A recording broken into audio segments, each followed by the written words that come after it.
kami ng ice candy. At ako po si Finley Jody Vigilo at sa grade 3 ako.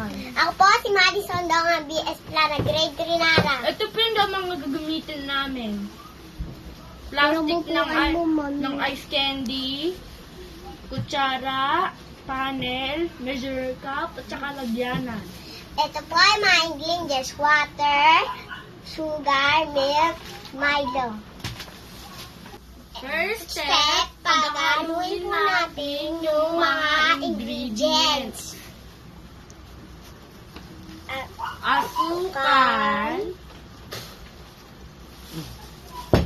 Milo, Milo, ang sarap.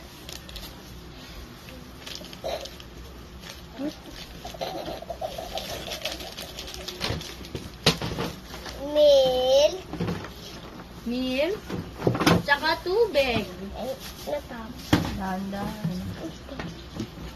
Ayan, Okay na? Konti pa. sige. Paghaluin na po natin. Haluin na po. Halo na mabuti. Lalagay na po natin sa plastic ng ice candy. Okay.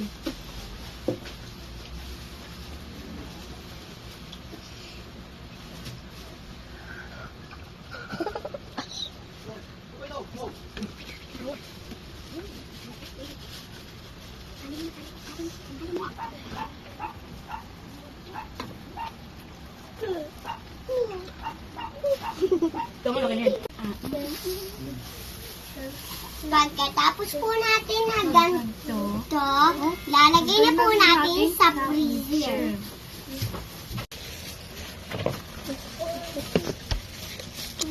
Ngayon po, liligpitin po natin ang mga materials.